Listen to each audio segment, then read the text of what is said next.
Alors, bienvenue au journal de la SAMAO, le journal de la semaine des activités minières d'Afrique de l'Ouest. Et comme vous pouvez le voir juste derrière moi, au niveau de la salle des banquets de Ouaga 2000, c'est un monde fou qui est présent pour présenter bien sûr tout ce qu'ils font comme activité autour de l'activité minière. Et bien sûr, pour qu'il y ait sécurité, nos forces de défense et de sécurité sont assez mobilisées pour que la quiétude règne dans les cœurs. Bienvenue à votre journal de la SAMAO.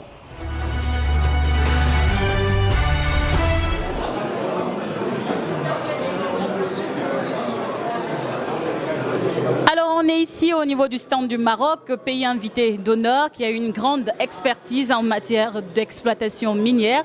Et nous sommes là avec ce monsieur du ministère des Mines du Maroc. Bonjour et bienvenue. Bonjour, Youssef Larzali avec vous. En fait, je suis l'un des opérateurs qui accompagne toute l'équipe et la délégation marocaine qui est composée en fait du ministère et du coup de l'aspect institutionnel, des opérateurs, donc de l'aspect industriel et aussi de l'école supérieure des mines, du coup aussi le plan éducatif. Donc il y a vraiment une équipe complète pour un partage culturel de savoir-faire et économique, pour un partage entre les deux pays et qu'on puisse donner autant que possible sur tous les domaines. Alors vous êtes pays invité d'honneur, oui. Cette deuxième édition de la SAMAO. Effectivement. Qu'est-ce que vous attendez aux sorties de ces 72 heures d'activité? On s'attend vraiment à pouvoir avoir un échange assez profond avec tous les intervenants, les participants auxquels on aura affaire, que ce soit vraiment dans l'aspect institutionnel, donc un partage entre les ministres et le gouvernement, comme on a vu avec ce matin l'allocution des deux représentants aujourd'hui. Aussi un partage de savoir-faire avec le volet éducatif, qu'on puisse peut-être aider et partager entre les pays plus de savoir-faire, pour essayer de former plus de jeunes, peut-être pour... On sait qu'il y a beaucoup d'échanges entre beaucoup d'étudiants ici et ailleurs, entre le Maroc. On a un gros afflux en fait d'étudiants africains et aussi du Maroc qui viennent s'installer dans d'autres pays. Aussi d'un volet industriel, on a beaucoup d'entreprises marocaines qui sont installées ici et on essaie d'échanger, de faire autant que possible. Donc on veut développer les trois aspects au maximum. Bien sûr. Alors j'imagine très bien que si on arrive à échanger avec le représentant de l'école, je suis sûr qu'il va nous assurer qu'il y a des quotas, qu'il y a des bourses qui sont attribuées aux étrangers, des aides financières et beaucoup de matériel pour aider en fait les étrangers à venir s'installer au Maroc. On est fiers un peu de pouvoir représenter notre pays et de pouvoir partager le savoir-faire et faire avancer l'Afrique vers de nouveaux exploits. Le Maroc est inscrit dans un accord et dans un volet développement sud-sud, et donc on est vraiment impliqué pour faire le maximum pour venir. C'est pour ça qu'on vient nombreux et qu'on vient avec un stand vraiment important et pouvoir avoir un effet vraiment sur le terrain, que ce soit au niveau éducatif, au niveau industriel, pour un partage et un développement économique des pays. Et en même temps, il y a le renforcement des régulations avec le ministère et pour essayer de faciliter les tâches entre les pays pour que ça avance plus vite. Alors, comme on le dit chez nous, Merci beaucoup. Shukran, comme on dit chez nous. Merci pour l'interview. Alors, fidèles téléspectateurs de la télévision Burkina Info, on commence la visite des centres, mais cette fois-ci avec le Bumigeb et on va rencontrer M. Sidibé. Bonjour, comment vous allez? Bonjour, je me porte très bien. Ça va bien. Okay. Dites-nous, qu'est-ce que vous faites ici à ce stand-là? Qu'est-ce que vous exposez? Qu'est-ce que vous montrez à l'ensemble des participants et des visiteurs qui viennent comme ça pour voir ce que vous faites au niveau du Bumigeb? Ok, rappelons d'abord que le Bumigeb, c'est le bureau des mines de la géologie du Burkina, qui est le service géologique national. Nous venons à cette SAMAO-là pour exposer notre savoir-faire, présenter la diversité des facettes lithologiques de roches au Burkina Faso, montrer les appareillages qu'on a, les compétences et les qualifications que le BUMIGEP dispose aujourd'hui pour investiguer davantage notre sous-sol et mettre les résultats au profit de la nation entière et du secteur minier en particulier. Alors on voit assez d'éléments, il y a tellement de roches, on ne retient pas les noms. C'est au niveau de quelles roches on peut retrouver véritablement de l'or en fonction de ce que vous avez ici? Généralement, ce que nous avons ici, l'or, c'est une minéralisation que l'on rencontre beaucoup plus dans nos ceintures birimiennes, les roches vertes, qui sont dans lesquelles on rencontre généralement tout ce qui est des roches basaltiques, gabbroïques, etc. Mais il faut dire que la structuration de l'or est particulière. Ce n'est pas uniquement dans ces roches, mais toute roche qui a été affectée par des phénomènes tectoniques ou de métamorphisme peut aujourd'hui être minéralisée en or. Et d'ailleurs, les études récentes prouvent également qu'en dehors de cette ceinture de roches vertes, nous avons des minérations d'or dans plusieurs faciès à travers le Burkina, même les granitoïdes de façon générale. Aujourd'hui, nous avons des minérations dedans.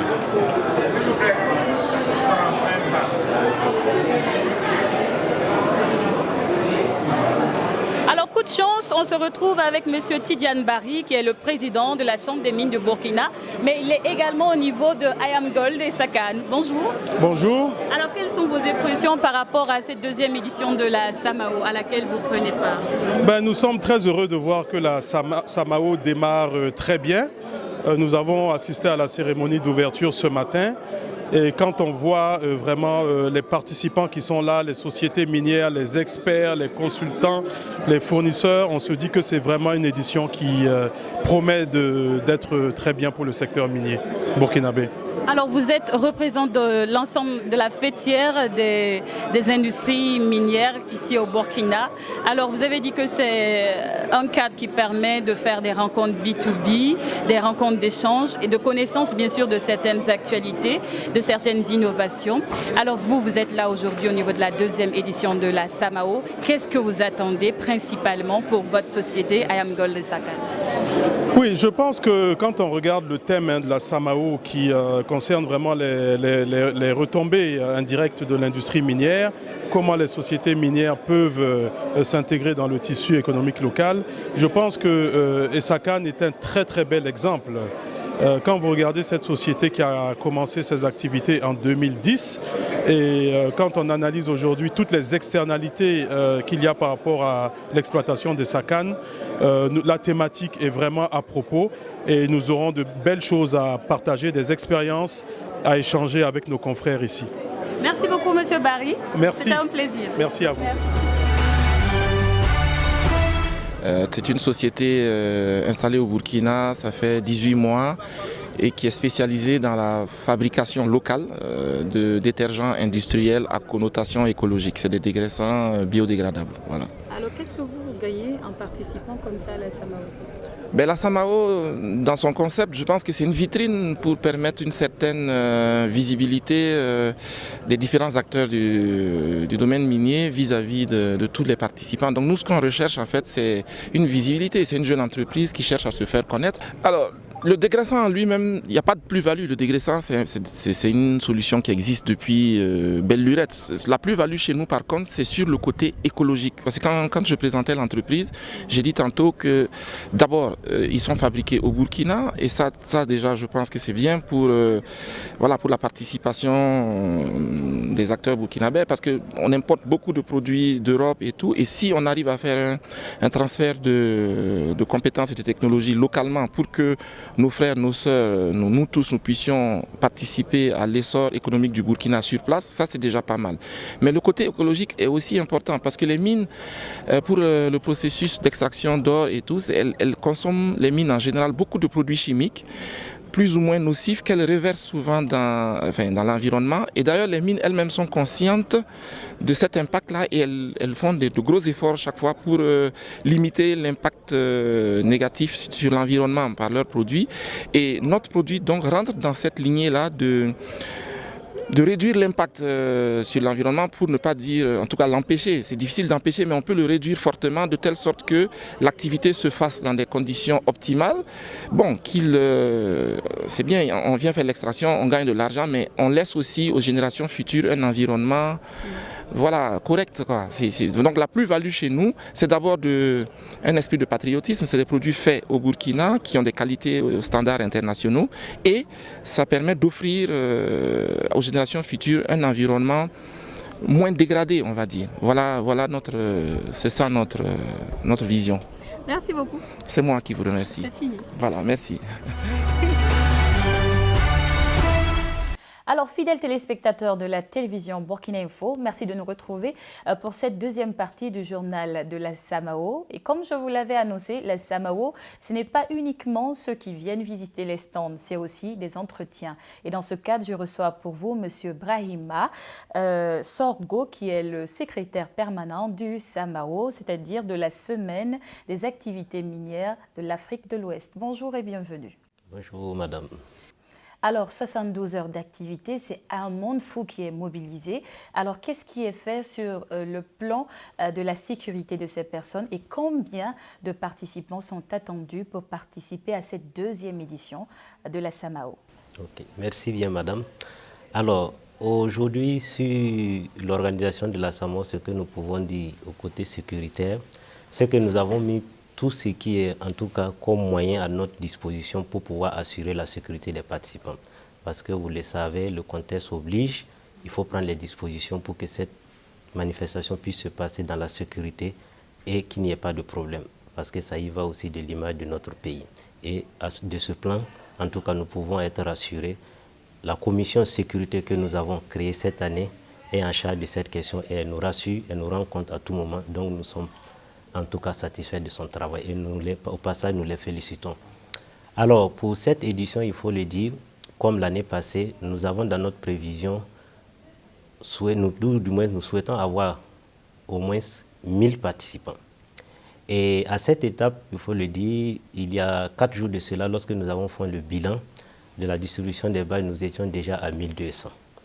Donc, ce qui montre en réalité l'engouement qu'il y a autour de la SAMAO, parce que, comme nous l'avons dit, c'est un cadre qui permettra d'échanger. D'échanger sur quoi? Sur l'expérience que nous avons, que les pays ont dans le secteur minier, parce que nous présentons dans ce cadre-là ce que nous avons comme expérience au Burkina Faso, mais aussi nous sommes ouverts aux autres pays. Voilà pourquoi nous faisons appel à certains pays comme pays invités d'honneur. Et cette année, nous avons eu vraiment la chance d'avoir le Maroc comme pays invité d'honneur, qui quand même est un pays qui a assez d'expérience dans ce secteur-là, qui certainement nous reviendrons sur cette question au cours de cet échange. Donc, nous avons mis, comme je le disais, nous avons 1200 aujourd'hui, depuis avant-hier, et actuellement les inscriptions continuent. Donc, ce qui nous amène à réaménager, bien sûr, nos prévisions, parce que lorsque vous avez 1200, ça veut dire que c'est une situation qui s'impose à vous. Les gens ont de l'engouement, et si les gens veulent venir, il faut quand même mettre les conditions pour les accueillir à la SAMAO, parce que c'est ça aussi notre slogan. Nous voulons que la SAMAO parte de loin, que dans les années à venir, quand on parle des grandes manifestations au niveau international comme Indaba et PDAC, qu'on puisse parler aussi de la SAMAO. Alors, on parle bien sûr de la SAMAO, plusieurs personnes sont mobilisées. Au tout départ, on avait un budget prévisionnel de 200 millions de francs CFA.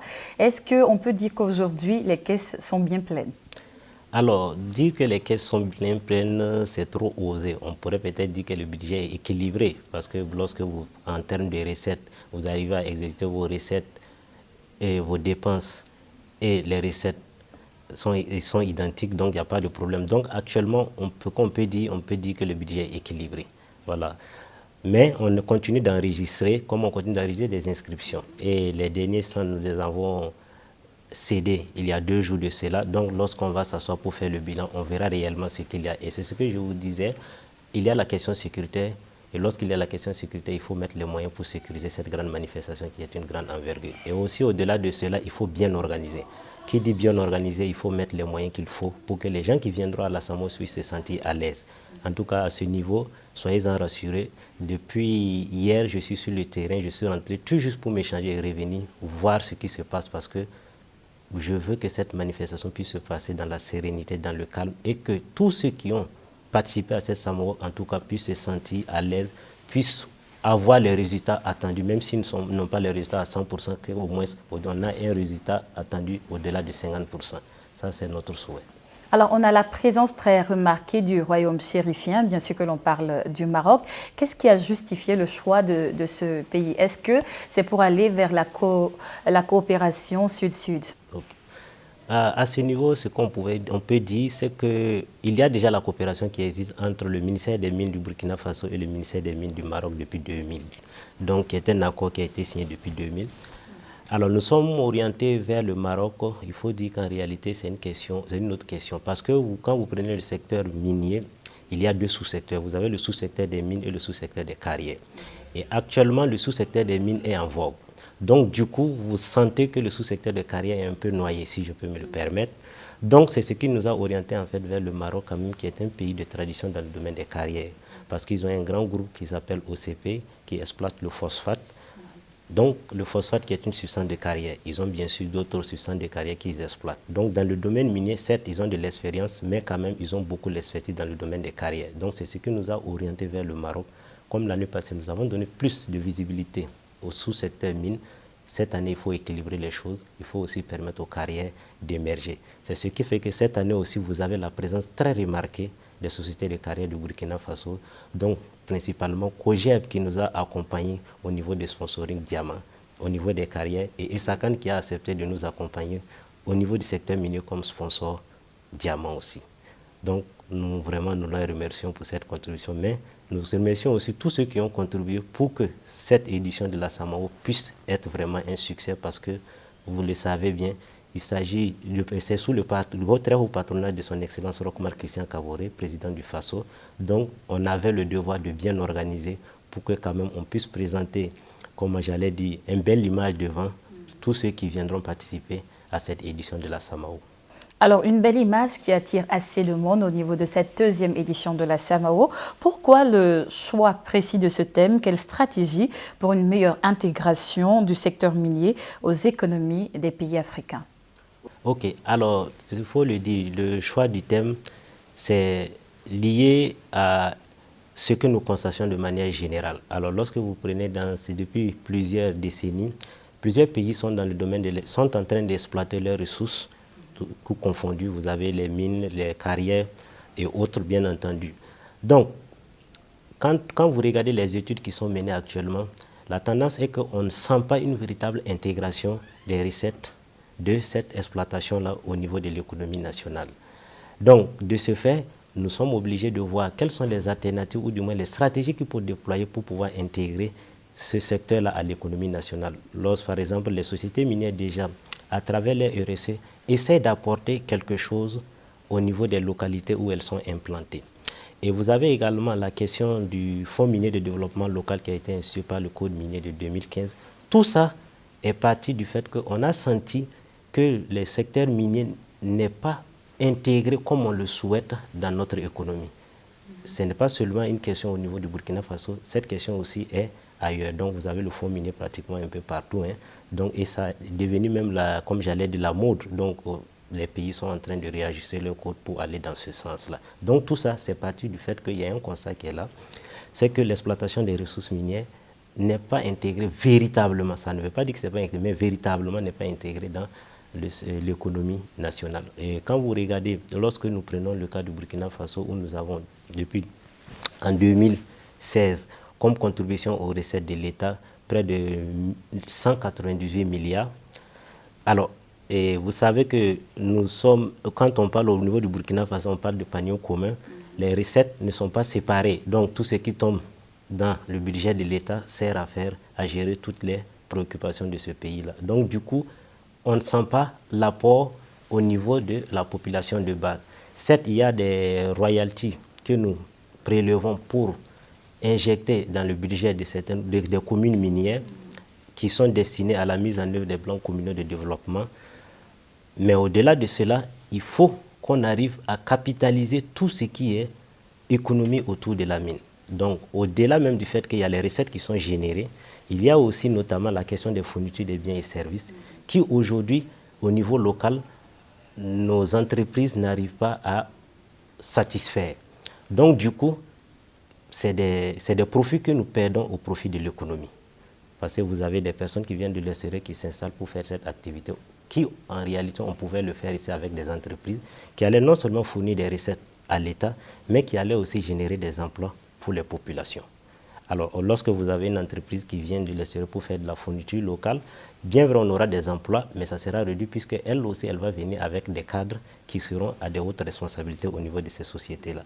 Donc, il faut que nous essayons de voir dans une étude comment on peut capitaliser tout ça. Ça veut dire tout ce qui est poche d'économie que le secteur minier a et que nous pouvons capitaliser. Il faut que nous capitalisons tout ça. Et à partir de là, nous verrons qu'effectivement, tout ce qui est chaîne de valeur liée à l'exploitation minière va se mettre en mouvement et l'économie pourra sentir qu'il y a quelque chose qui se passe. Alors, on est pratiquement à la porte de la 3e édition. Qu'est-ce qui est prévu en termes d'innovation pour les prochaines éditions? Alors, en termes d'innovation pour les prochaines éditions, d'abord, nous souhaitons que ça soit plus grand que cela. Alors, et comme nous avons des partenaires qui nous accompagnent, nous tentons de donner de la visibilité à ces partenaires pendant ces 3 jours. Donc, sur ce point, nous allons aussi maximiser pour que quand même la question de la visibilité soit au top et soit même au-delà de ce que nous faisons présentement. Et en plus de ça, nous allons inclure des partenaires parce que comme monsieur le ministre souhaite et aime le dire, c'est pour les promoteurs miniers comme des carrières, c'est eux qui en bénéficient. En réalité, le ministère n'est que la locomotive pour tirer le wagon. Donc, on va associer tous ces partenaires, on va regarder ensemble quelles sont les innovations qu'on peut apporter pour que cette grande manifestation-là, vraiment, au bout des années qui vont venir, dans 10 ans peut-être ou même moins que ça, soit vraiment une grande manifestation qui va drainer du monde. Et si on arrive à faire ça, c'est aussi quelque chose qui va apporter une contribution à l'économie parce que lorsque vous drainez quand même près de 4000 personnes dans une ville, c'est plusieurs secteurs qui vont bouger en même temps. Vous aurez le secteur des transports qui va sentir quelque chose, vous avez le secteur de l'autorité qui va sentir la restauration, ainsi de suite. Donc, c'est une autre manière aussi de contribuer à l'économie. Et au-delà de cela, comme je le disais, qu'il faut impliquer les sociétés minières qui sont elles-mêmes concernées par la question pour gérer la question de la SAMAO, parce que c'est elles qui savent qu'est-ce qu'elles veulent de la SAMAO. Il faut aller les écouter et voir qu'est-ce qu'elles veulent, qu'est-ce qu'on peut les offrir.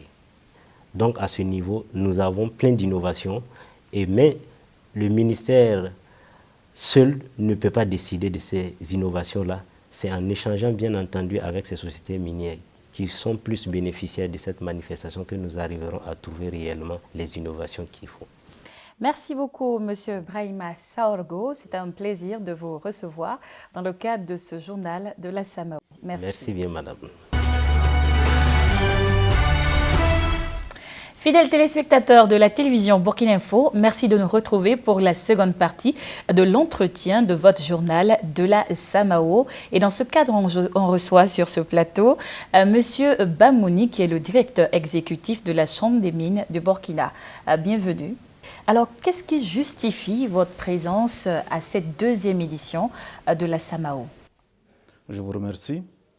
La Chambre des mines, en tant qu'institution fêtière des entreprises minières qui sont en exploitation au Burkina Faso, est un acteur clé du secteur minier. Donc il était normal que nous fassions partie du comité national d'organisation et également de contribuer à la thématique qui sera développée au cours de cette édition. Alors, combien de sociétés minières ont bien voulu faire le déplacement de la salle des banquets de Ouaga 2000? Alors, au niveau de la Chambre des mines, toutes les sociétés minières ont été invitées. Vous savez, nous avons des membres qui sont dans des mines en exploitation. Il y a aujourd'hui 11 mines en exploitation, 10 mines d'or et une mine de zinc. Toutes ces mines sont présentes. Nous avons également des mines qui sont en construction. Elles sont au nombre de 2. Il y a celle de Houndé et celle de Natougou. Elles sont présentes également. Et nous avons des sociétés qui ont obtenu des permis d'exploitation de grandes mines, qui sont au nombre de 10. Elles sont également présentes. Et également, nous avons, vous savez, au niveau de la Chambre des mines, ce que nous appelons les membres affiliés. Ce sont des prestataires de services qui travaillent pour le secteur minier et qui font partie de la Chambre des mines. Alors, autant d'industries affiliées au niveau de la Chambre des mines du Burkina. On va voir que la discussion sera assez nourrie.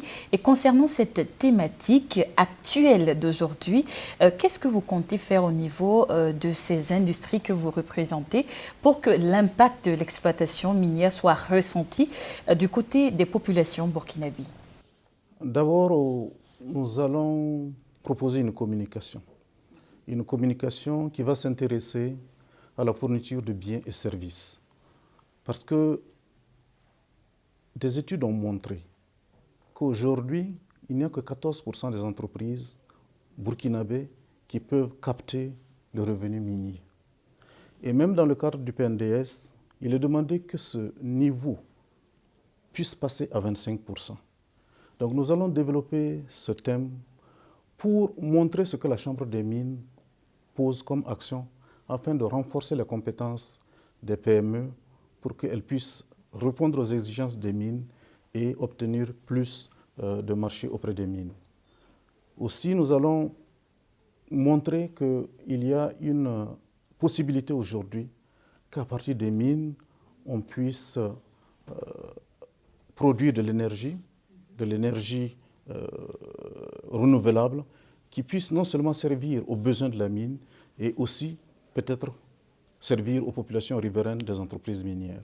Donc, en termes de réajustement que l'on voudrait bien sûr inclure, il y a la question de la fourniture en biens locaux, mais il y a aussi la question de l'énergie.